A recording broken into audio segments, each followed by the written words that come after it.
Good morning, everyone. I am Dr. P. Kritika, working as Assistant Professor in the Department of Civil Engineering, SRM Institute of Science and Technology. Today, we are going to study about the basics of tall buildings. That is, how the tall buildings resist the lateral forces and how it has been resisting all these forces. We understand weight. We have been building with gravity for over a millennium of years. Those are the forces that truly define tall building, that is, wind and earthquake. The system we choose to resist these lateral loads shapes everything: the floor plan, the facade, how high we can go, and ultimately how much it costs. From moment frame to diagrams, each structural system offers a distinct balance of stiffness, flexibility, and constructability.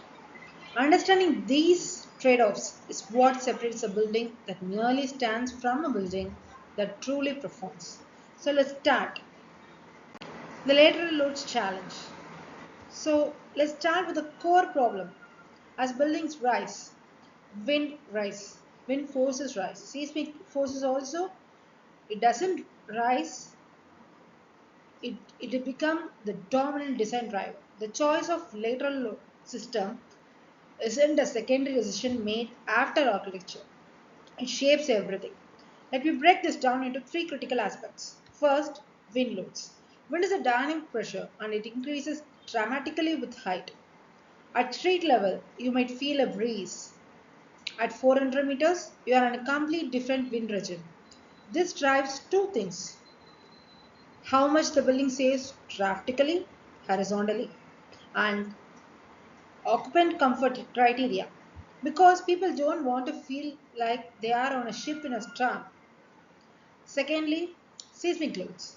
Earthquakes generate inertial forces. The ground moves, the building wants to stay where it is, and the resistance creates enormous forces. We need systems with ductility, that is, the ability to deform without breaking. The energy dissipation capacity, the ability to absorb and dissipate that seismic energy. Drift control, that is a third driving criteria. That is, excessive sway isn't just uncomfortable, it causes facade damage.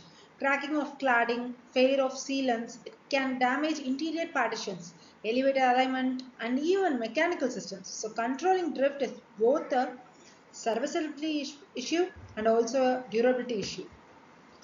So, why does a 10-story building not need to worry much about wind sway, but a 60-story building absolutely does? The answer lies in the relationship between height and lateral stiffness. As height increases linearly, lateral deflection increases by the cube or even fourth power, depending on the system. So, small increases in height create massive increases in sway. This is why lateral systems are the heart of tall building design. So, firstly, moment resisting frame. The simplest lateral system is moment resisting frame. How does it work? Beams and columns are rigidly connected.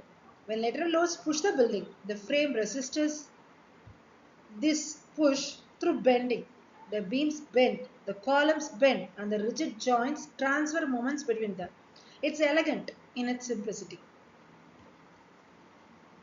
It is best for buildings up to roughly 20 stories. Beyond that, the system starts to struggle. The tremendous architectural flexibility is its major advantage.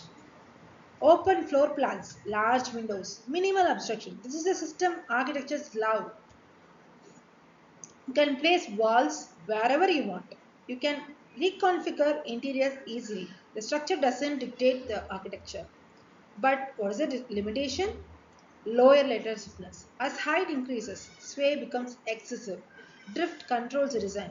You end up needing enormous beam and column size, which becomes economically and spatially inefficient as well. At some point, you are throwing more and more steel at a problem that is a different system could solve more elegantly. Think of it this way: a moment frame is like a person standing against a strong wind. By just flexing their knees, it works for a while, but eventually you need to plant your feet wider, brace yourself, you need a different strategy, right? So moments frames a starting point. There where we all begin. But they are rarely where it all begins end. So what happens when we need more stiffness?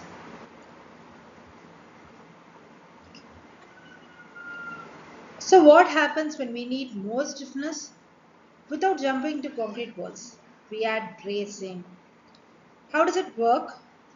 Diagonal members create triangulated panels. Now, lateral forces are transferred through axial tension and compression in those diagonals, not through bending, but axially loaded members are incredibly efficient. A thin steel rod in tension can carry enormous loads. So the major advantage is high stiffness at low cost. This is one of the most economical lateral systems available. You are getting a lot of lateral resistance for a relatively little material. But what is the limitation here? These triangular bracings, abstract openings, windows, doors, circulation path, they all have to work around the diagonal members. This is the classic tension between the structure and architecture. The structural engineer wants diagonals everywhere, but the architect wants clear views and open paths. There are variations, of course, X bracing, highest stiffness, K bracing and V bracing. They allow larger openings by meeting at a central points. Chevron bracing is another which keeps the ground floor open, but the fundamental trade-off remains stiffness versus architectural freedom. Whenever the stiffness is more, architectural freedom gets reduced. So braced frames are common in commercial buildings where some obstruction is acceptable. Industrial buildings, office towers with repetitive floor plates, but in a luxury residential tower where every apartment want floor to ceiling windows, bracing becomes a harder sell. This is where we start seeing the structural system selection is much about program and user experience. And there is another alternative, shear wall system. So it is a system which is pure of stiffness. Solid reinforced concrete walls carry lateral loads. They are on thin partitions. These are substantial walls, often 200 to 400 mm thick, extending continuously from foundation to roof. They act as a deep cantilever beams resisting shear and moment. The strength, obviously, the excellent lateral stiffness and drift control is there. In high wind and seismic loads, shear walls are often the go-to solution.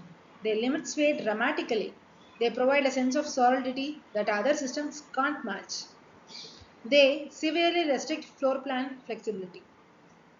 You cannot put a door through a shear wall without major structural consequences. You can't have an open plan that cuts off through a shear wall. The wall locations dictate the architecture. This is why shear walls are common in residential towers and hotels.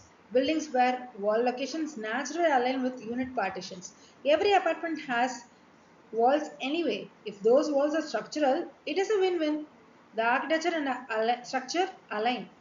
But in an office building that needs large, open, reconfigurable floor plates, shear walls become a burden. You end up with a central core of walls and limited perimeter flexibility. It is a system which teaches us the best structural system is one that aligns with rather than fights against the architectural plan. When structure and architecture are in harmony, both perform better. The perimeter frame carries the gravity loads. It's a division of labor. The core acts as a deep cantilever beam. Imagine a concrete box rising from the ground, resisting wind like a tree trunk, resists wind on its branches. Meanwhile, the perimeter frame can be lighter, more flexible, because it is not doing the heavy lateral lifting. But whatever the limitation, limits planning at the building center. Large open spaces must work around it. You can't have a grand atrium through the core. You can't have a column-free ballroom at the center. The core is non-negotiable. Negotiable. But there is a thing. In most tall buildings, you need a core anyway. You need elevators, you need stairs, you need mechanical shaft. So the frame core system doesn't create an obstruction. It leverages an existing necessity for structural benefit. It is one of the most common systems in modern tall buildings, particularly in 3260 story range. It's efficient, proven, and relatively straightforward to construct. Burj Khalifa, for all its complexity, still uses a core based system at its heart. The frame core system represents a mature understanding of tall buildings' behavior.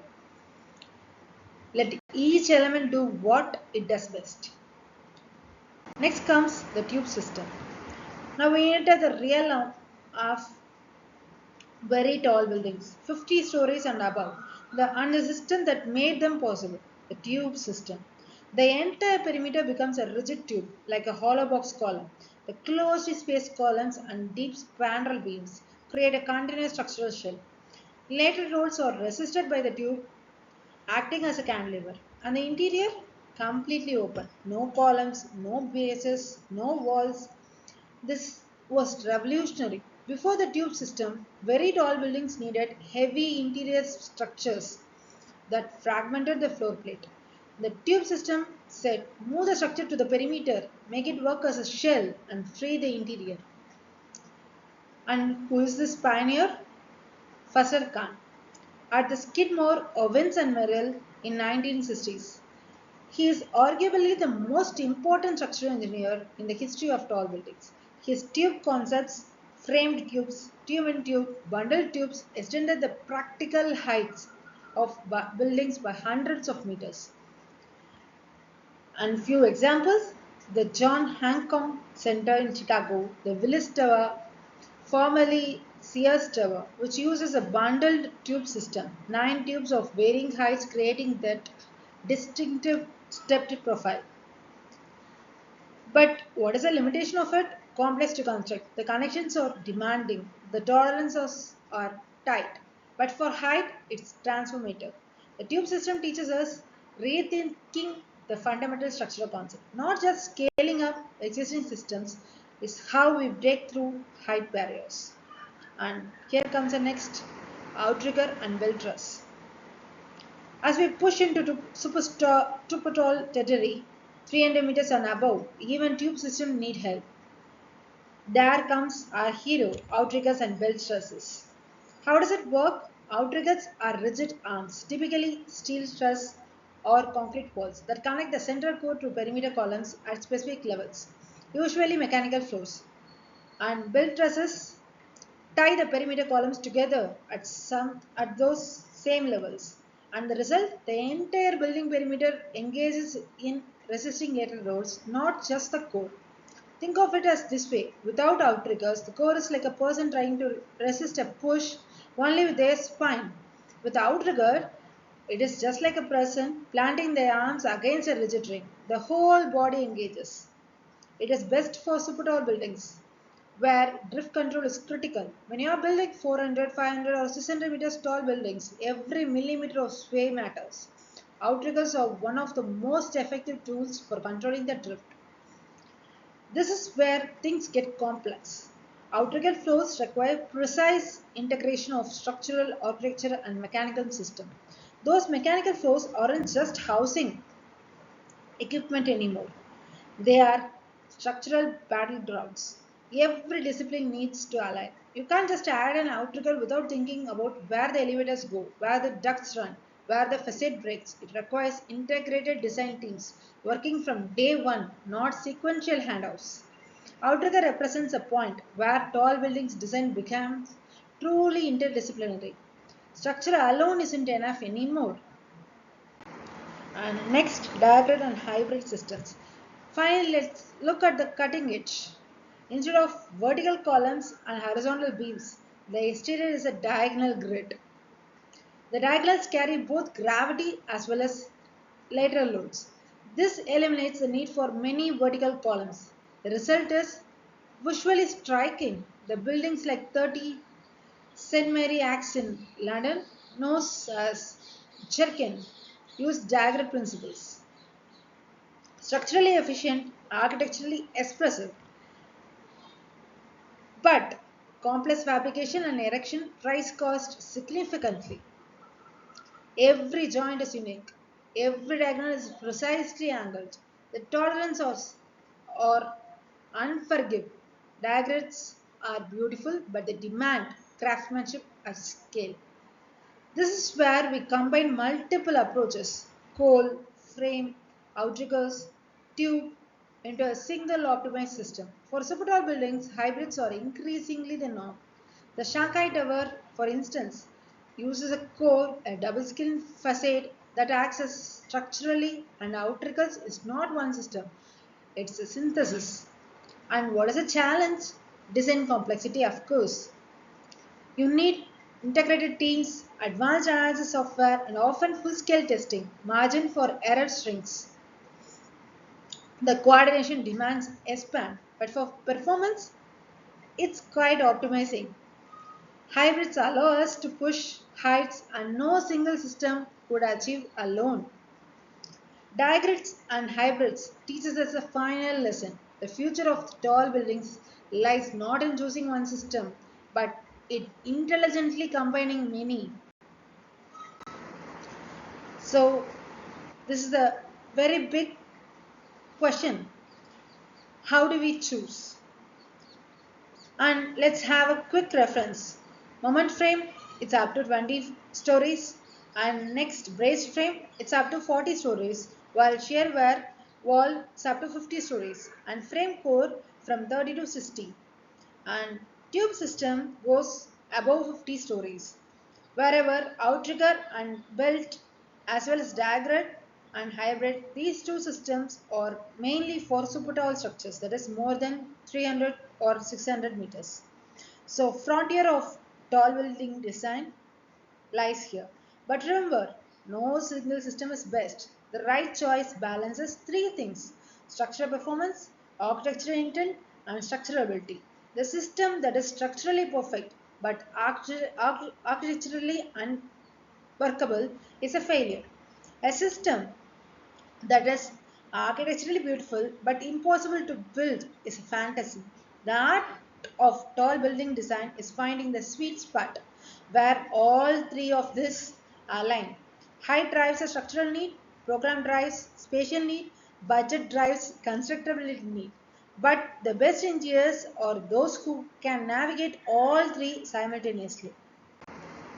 To summarize, what we have covered today is lateral loads and challenge. That is, which is the lateral loads that dominate tall building design. So there are totally 7 structural systems from simple moment frame to complex hybrid. Each system offers unique balance of stiffness, flexibility, and constructability. So system selection is not an integrated decision, but engineering and also architecture. Thank you.